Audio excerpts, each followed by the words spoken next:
just getting scoring opportunities, having the ball in my hands, pick and roll, just finding that rhythm. So, yeah. How much do you live for the shots at the end when you're able to seal the deal in the way you were tonight?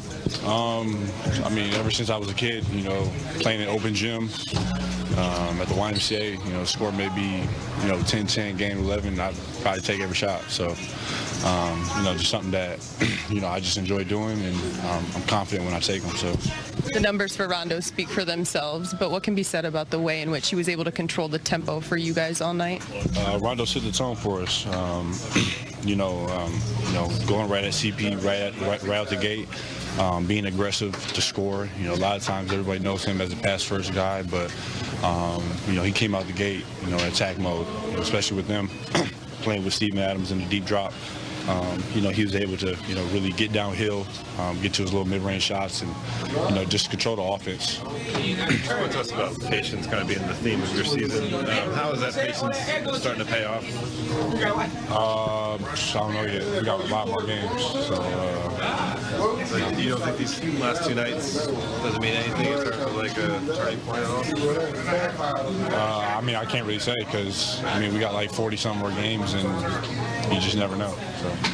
Frank said that he wanted to instill a lot of confidence in you guys, and said that not only does he believe you guys are going to win, but kind of like you should win.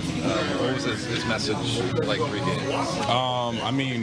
We come in every game thinking we can win no matter who's on the court. We believe that we're the best team in the league, and we just play with it, have that confidence, swag, and a lot of guys that don't get to play, they really got an opportunity to really shine tonight.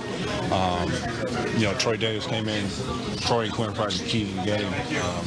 We were up 20 and kind of dwindled a little bit. And, they were just throwing up shots, and they were hitting for us. And it just speaks to the depth of our team. Dwight was suggesting last night that there were some messages to share on the team about after the Knicks game that you guys wanted to be more dominant and set that tone.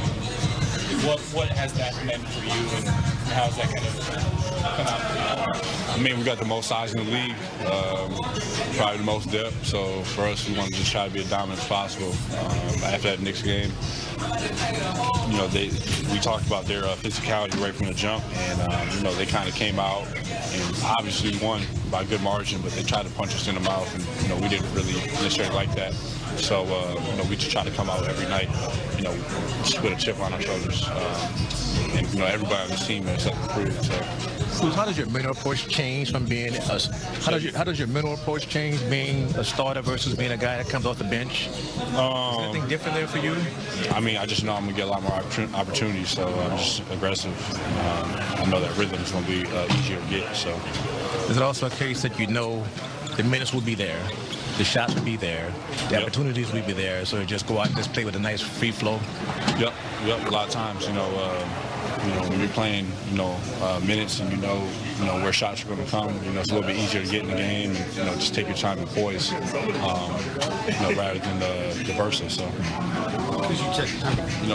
we're just a tight-knit group, and we want to go out and dominate every game. We don't see why we can't win every game. So you talk about some injury. I know you're not a stranger to this kind of stuff, but is sort of the trade season speculation at all fueling any of this surge for you? Nah, that's for y'all to talk about. I don't really care. I've been through it multiple times, and obviously you see it, but it don't even matter at this point. So.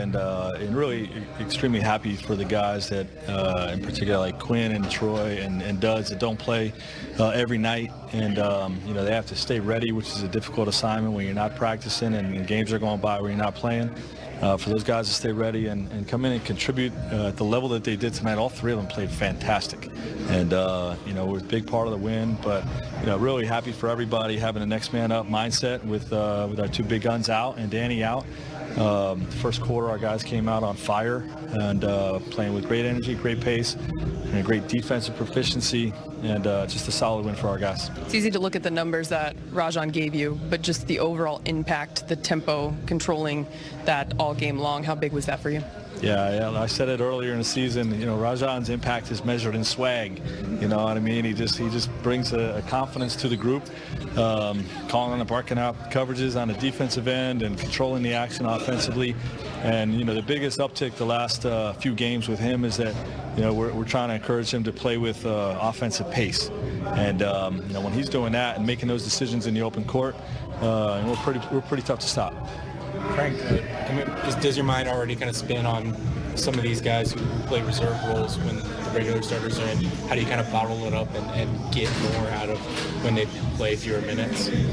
Well, I think these are growth games. In particular for Kuz. He's been trying to find his rhythm in a reserve role, battling through injuries with a new system, and for him to be able to get just extended minutes, whether those guys are out there or not, and find his rhythm. I believe that's going to carry over. To when those guys come back, and hopefully we continue to see his minutes grow and his role grow. Frank, as big as that lead got, they did make a push. Kuz had to hit a couple of pretty big shots. What did you make of what he did down the stretch? Yeah, he helped steal the game. The teams are not going to quit in this league. And they're going to change the game. They're going to change lineups. They played with 5 smalls out there, and picked us up full court. They're not going to make it easy, but our guys battled through that stuff and secured the game to play that entire game with only 12 turnovers with a bunch of guys playing different types of roles is very impressive, and then Kuz hitting those big shots late helped seal it for us. 60 some odd points for him the last 2 nights. How real is that when you guys are at full strength? I think it's real.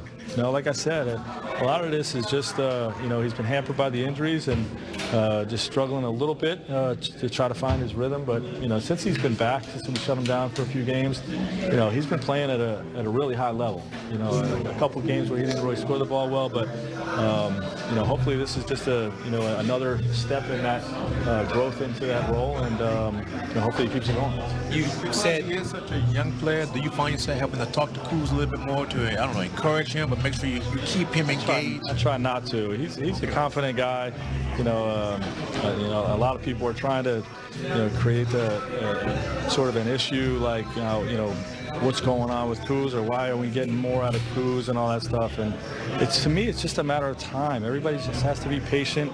Wait, it's going to continue to grow. The role is going to continue to grow. His comfort level is going to continue to grow. And you're going to see performances like we saw tonight from him. I promise I'll be patient when it comes to Anthony Davis, but given you did get a chance to talk to him after he did go warm up out there, was there any progress made? Was he feeling any better in terms of what's next? They just told me that, he's still experiencing some stiffness and wasn't able to go. That's really all. I didn't ask if there was more progress or anything, but just not ready yet. I liked what Frank Vogel had to say, that a lot of people out there trying to drive the narrative, what's wrong with Kuz, or how's he going to fit in? And Frank said, you have to be patient. So many times in sports, we just want to rush to judgment. We think something doesn't fit. We have to make a change. What do they need to add after a loss? You react so much in the moment. Guys, this team is 32-7. 39 games in. You're not halfway into this season. Kuz is getting healthier, and he's finding his way, and he's starting to deliver. So be happy with it, and I'm really happy that Coach Vogel said that. Yeah, I think the fact that, he pointed out the injuries. Because when you get injury in the summer, and he was playing the international basketball under Coach Popovich, when you get injured in the summer, that's a huge setback. Maybe early in the summer you might have time, but in the middle, you're going to be a little slow getting into training camp. Didn't get a chance to bond with LeBron right away as far as playing. Then he had hampered by some other injuries. Yeah. And while he was injured, he was still pressing, trying to, fit in. So it's nice to see finally healthy and finally taking a deep breath. And now he's finally starting to adapt to, what's been going on around him for the last few months while he's been trying to catch up. And Rob, the roles have changed from the last 2 years. It's a different team. Yes. He's now on a first-place team with 2 absolute superstars in this league, and he's the young guy on the team. Yeah, even megastars, 2 guys are going to be in the Hall of Fame and 2 guys who demand the basketball. And what people don't understand is Kuz is a guy that's used to getting the rock a lot. He's used to free flowing. But when you have to take a back seat, it's not that you're not doing what you're supposed to do. You're doing what you given the rock to do. And Kuz is a guy who can, like you see tonight, he took a lot of shots. He scored a lot of points. But when you're not getting the opportunity to score, people are always going to say, well, what's wrong with Kuz? He can't do this. He can't do that. We need to do this. We need to do that. And it's not fair, because if you don't use me, don't get mad at me because I'm not putting the performance that you want me to be doing. And that's the whole thing. If you want Kuz to score like this, run more plays, and then we won't have to worry about all this. Yeah, you got to give him a lot of credit. It's been a tough week for him. Almost every day this week, there's some sort of